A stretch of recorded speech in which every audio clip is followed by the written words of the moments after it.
At UFC 317, Charles Oliveira was fighting for his legacy, a shot at the vacant lightweight title, a chance to reclaim everything he'd lost. And in round 1, Ilia Topuria threw a right cross and a left hook.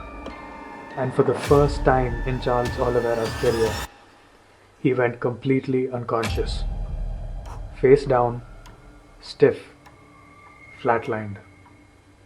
This Saturday, Oliveira steps back into the octagon against Max Holloway, a man who beat him once before, over a decade ago. The question is whether the man who built his entire identity on refusing to break can come back from being broken.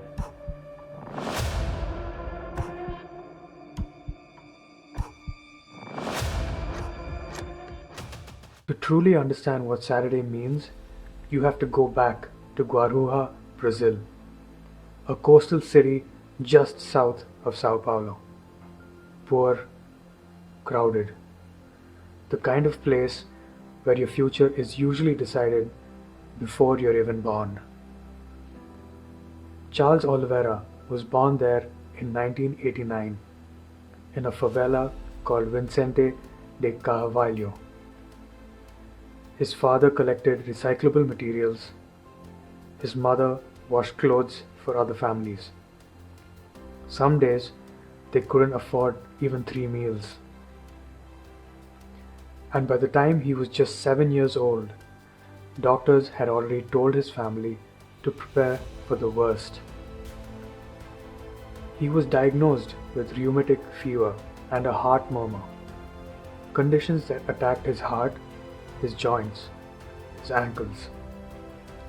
The inflammation was so severe that he could barely walk. He was often bedridden, in constant pain. One doctor told his parents he might become paraplegic. He might never walk normally again. Forget about sports. Forget about fighting. The goal was just survival. His mother, Hosanna, remembers how he struggled with pain throughout his entire body. How he had difficulty moving. How doctors told her to keep him away from any physical activity. But Oliveira's parents refused to accept it. They let him play sports anyway. And slowly, with treatment, including injections every 15 days for years, his condition began to heal. At 12 years old, a neighbor introduced him to Brazilian Jiu-Jitsu. A trainer named Jorge Patino gave free classes to kids from low-income families.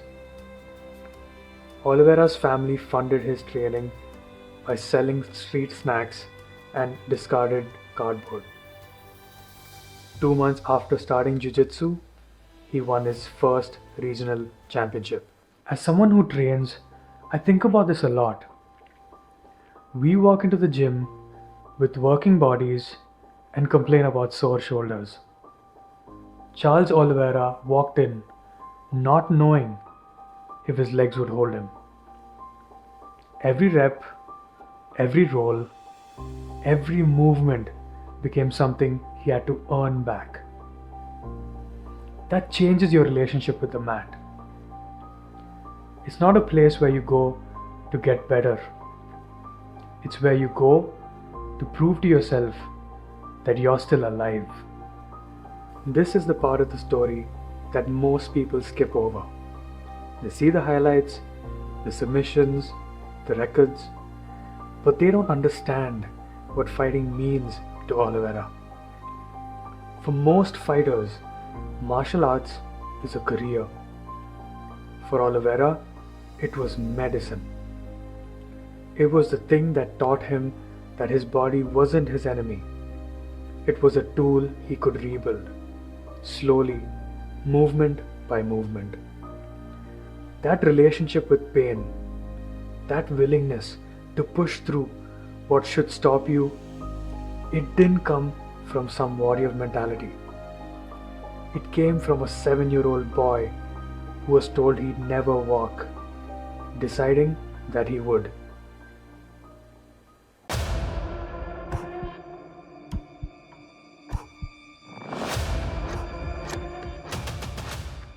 Oliveira turned pro in 2008, going 12-0 before the UFC came calling.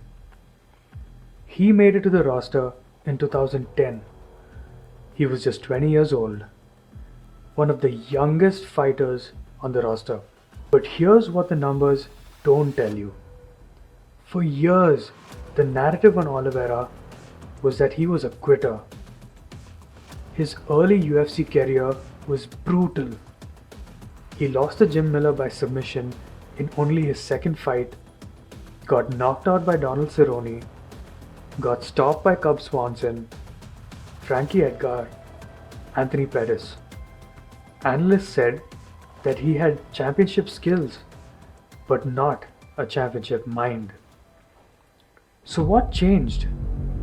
In 2017, Oliveira committed fully to lightweight. He stopped the brutal weight cuts to 145 pounds. Some people said he was running away from the competition. Turns out, he was just finally fighting at his natural size. And then he started finishing everyone. Kevin Lee submitted. Michael Chandler knocked out, then submitted in the rematch. Dustin Poirier submitted. Justin Gaethje submitted in the first round. 11 wins in a row, all finishes. The most dominant streak the lightweight division had ever seen. I've rolled with guys who crumble the moment things get hard.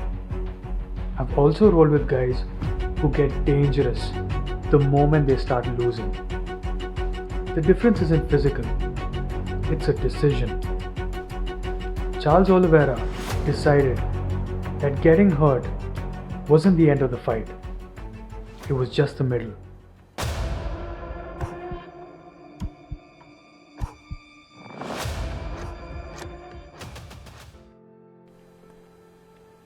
In May 2021, Charles Oliveira became the UFC lightweight champion.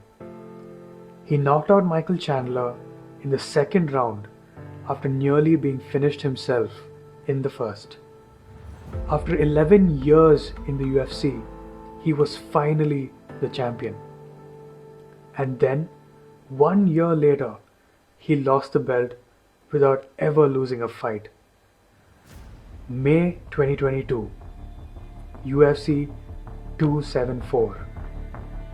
Oliveira is scheduled to defend his title against Justin Gaethje. He steps on the scale the day before the fight. The limit for a title fight is 155 pounds. He weighs 155.5, half a pound over. The UFC strips him of the title on the spot. Most fighters would spiral.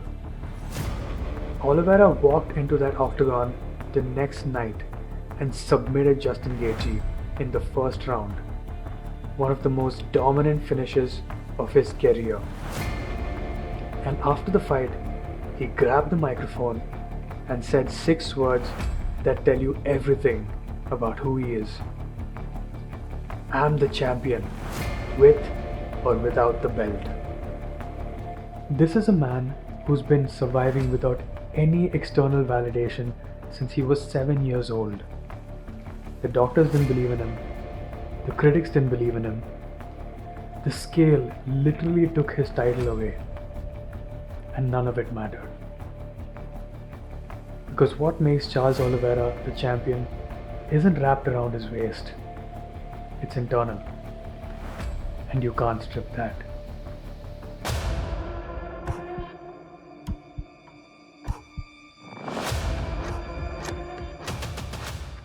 Here's what makes Charles Oliveira different from almost anyone in the sport.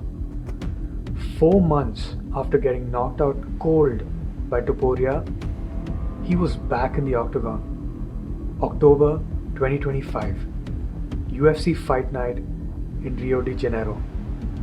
Home soil against Matthias Gamrot, a dangerous grappler, a legitimate top 10 lightweight. And Oliveira submitted him in the second round. Rear naked choke, vintage to Bronx. After the fight, he grabbed the microphone and called out Max Holloway for the BMF title. Holloway accepted, and that's what makes Saturday different. This isn't just another fight. It's not even just another BMF title. It's about whether Charles Oliveira's story is a tragedy or a triumph. If he loses on Saturday, that's the image that lingers. The man who refused to break until he did. But what if he wins? Then the Topuria knockout becomes just another chapter, another obstacle, another moment where everyone counted him out and he proved them wrong. I don't know what's going to happen on Saturday. I don't know if Charles Oliveira has solved the puzzle of Max Holloway's intense pressure and volume. I don't know if his chin is going to last 5 whole rounds. But I do know this. Charles Oliveira has spent his entire life being told what his body can't do. And he has spent his entire life proving them wrong. This isn't a prediction. This is just who he is. The man who refused to break.